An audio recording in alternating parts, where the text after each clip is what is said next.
I accidentally hit, excuse me, I accidentally hit recording while I was moving my tripod. Hey guys, Ron here.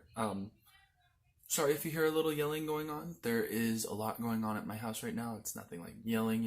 It's just casual yelling, family members. No one's in trouble, I promise. Anyways, this week of Caught in the Cradle, I guess that's what we're calling it now because that's what I decided to title it. We have 5 new cards, including the VR Dark Face Gridora, and I am using a phone to just kind of like make things easier on myself for looking stuff up. So first, we're going to go over the skills, the abilities, and then we're going to talk a little bit about the card art, and I'm just going to go about it as like we go, so talk about the card art right after talking about the ability, premium, standard ability, stuff like that. First up, we got the grade 2 single rare Melody Mutant Nympha. I hope I pronounced it correctly. Card effects: continuous Vanguard Circle, Rearguard Circle during your turn. If a Cradle marker is on your opponent's rearguards, this unit gets power plus 6,000. So it's a 15k attacker. Mega Colony's late to the party. That 15k attacker is like really useful. And then auto ability: when retired from Rearguard Circle by your card's ability, Gridora's ability. Cost: Soul Blast 1, choose one of your opponent's rear guards without any Cradle marker, and put a Cradle marker on it. So that's pretty cool, right? Good ability, good way to get more markers for almost free. Soul Blast, you know, that's pretty free. Then the card art. I really love this unit, and the unit that came with it. Shh!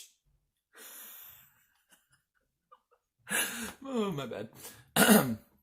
They look really good. They're like these mutant butterflies, and they're super cool.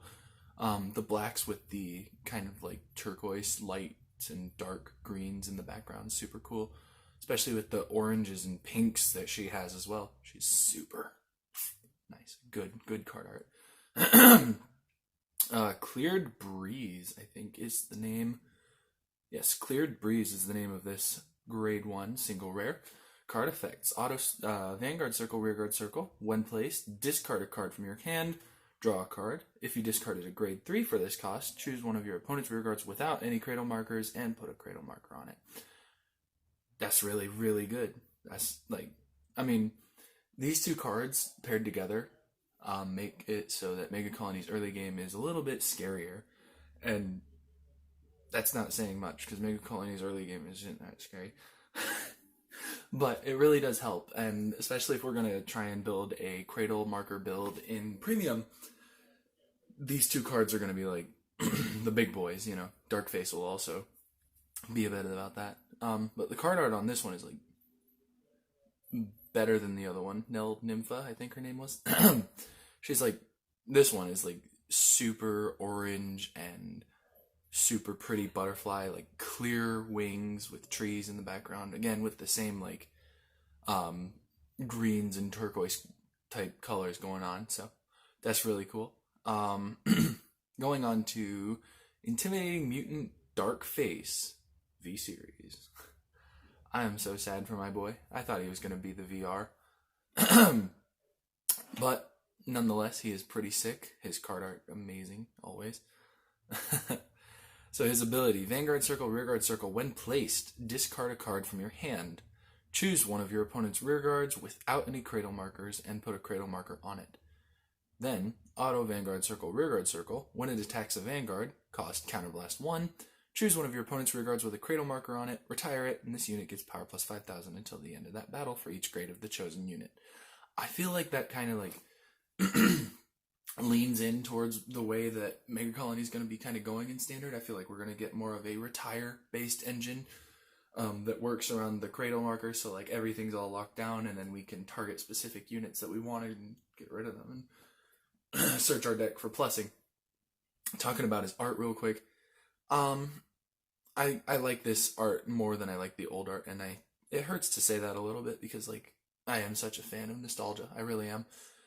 But the old Darkface was just kind of, hey guys, this new Darkface is actually kind of like in a cool action shot pose, and the trees in the background kind of being like cut in half. Super cool. I love that. Makes you realize that he actually is a scary boy. Going on to Despoiling Mutant Sticky Bolas.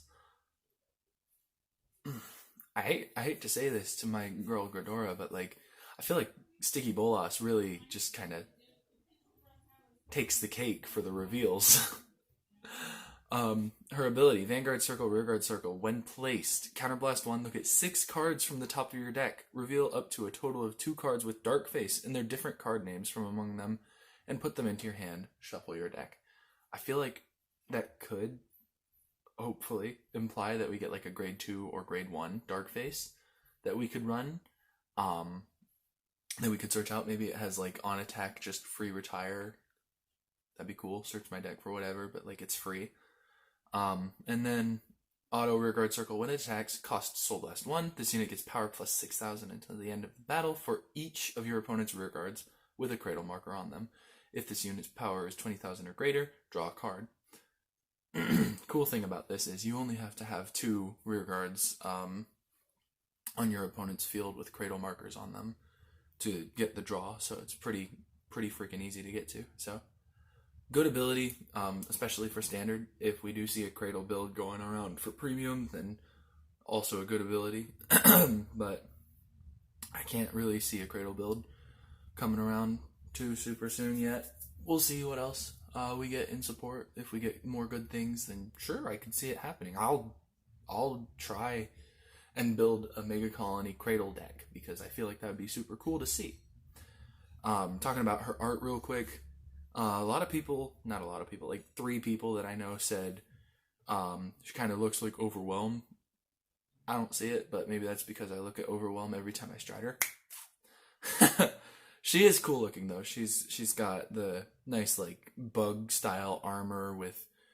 I don't get why there's like water, but she's probably like a water type bug or something. So she looks really cool. Her face, especially the kind of like mouth, it's kind of like pursed lips, really cool stuff.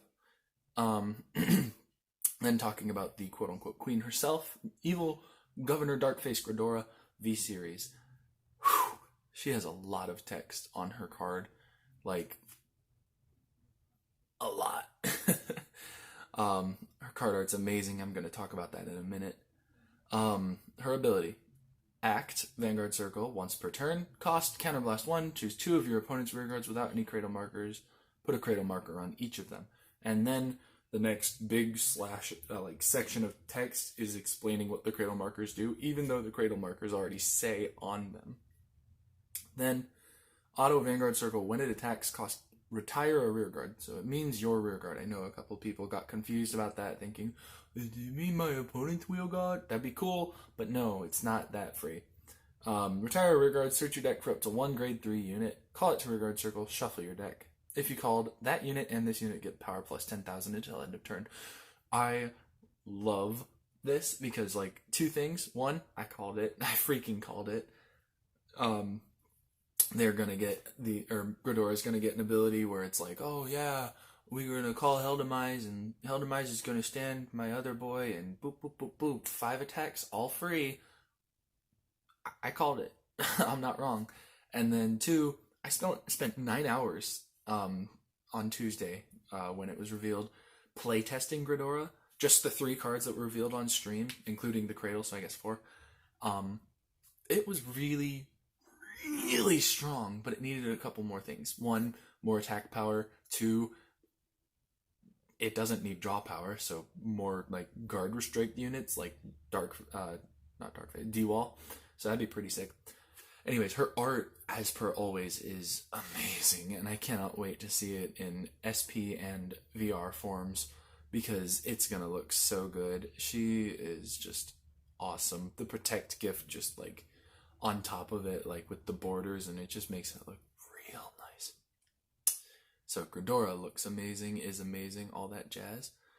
Going on to the Cradle marker, because I'm actually going to talk about this. The unit with a Cradle marker on it loses its original ability, gets its power reduced by its original power, and cannot boost nor intercept. When the unit with a Cradle marker is retired, search your deck for up to one card with the same grade as that unit, reveal it, and put it into your hand. Shuffle your deck. The fighter that put the Cradle marker will search.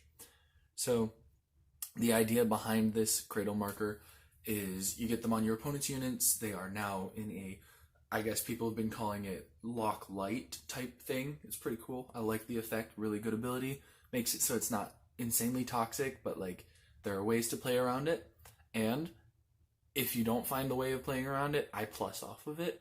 But like you still can use your field. So it's pretty cool, pretty cool. Another thing, we're going to talk about the art. The art for this thing is sick. So it's this, of course, like cocoon / cradle type thing. It's got this like blue web, like neon blue web, and then this kind of like spider marking over it, and then the like edges of the card are all green and mega colony type. It's really sick. It's honestly awesome. I'm so excited for all of this, honestly. I don't have much else to say today.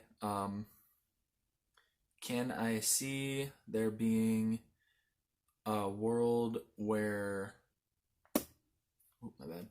where the Cradle build is better than the current Gradora build? I do not see that happening without a bunch of other things. Can I see a world in which Cradle markers are like top tier in standard? Yes, I can. As a matter of fact, if they gave us a better, easier to achieve D-Wall that we could call off of Gradora, he would gain even more power and then be scarier.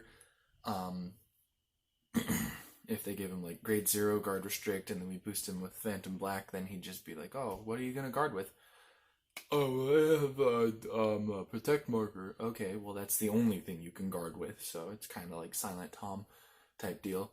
Silent Tom Ichikishima, if you know what I'm talking about. Premium players unite. I play tested it against so many decks. Hari, it does fine against. Let's be honest, Hari leaves its crap on the field.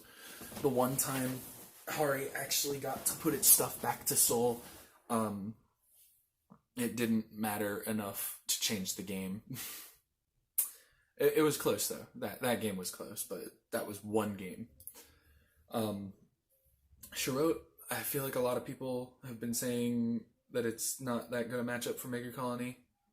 I played, what was it, like 20 something games against Shirot and lost like 3 times as Mega Colony.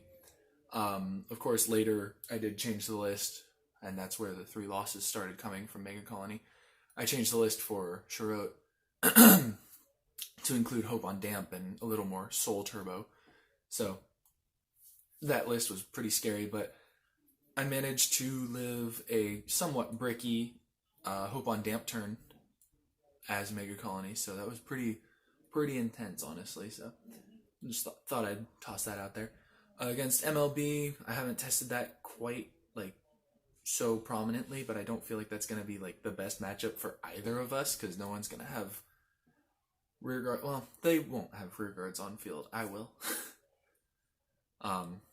So it won't be like the most fun matchup, but it'll be an interesting matchup. The Kagura matchup, I'm not too scared of. I have Protect Gifts, and that's all that really matters. I think that covers the ones that people were. Oh no, it does not. Night Rose. I haven't tested that one because I don't know anyone who's proxied Night Rose right now, so I might have to proxy it myself and then like hook my friend up with the deck, have him play it, and then I'll play Gradora against it, and then maybe I could record that as a video and be like talking about what's going on through each player's mind and seeing if Mega Colony can pull it out and figure out how to win that matchup. And then the Silverthorn matchup, no. It's a really bad matchup for Mega Colony, but Silverthorn's not that good. Fan favorite, but not that good. So, surprisingly, Mega Colony did not do too well against Agravain. I mean, I'm not that surprised. Agravain's like, call everything back into my soul. And well, then they call a free field and just keep going and going and going and going. Anyways, that's all I have to say. Mega Colony could be really good. Excited for next week. They should be revealing the heal trigger. Praying for Cocoon, Healer. We saw the every other clan's heal triggers. Tachi's got a cute little dinosaur. Shadow's got I can't remember, the cool lady. Spike Brothers got their favorite meme card, and I'm praying for that sweet Cocoon Healer because I do not love Ranplee. Sorry, Ranplee. Alright, thank you guys so much for watching, and stay tuned for next week's episode and maybe some playtesting next week.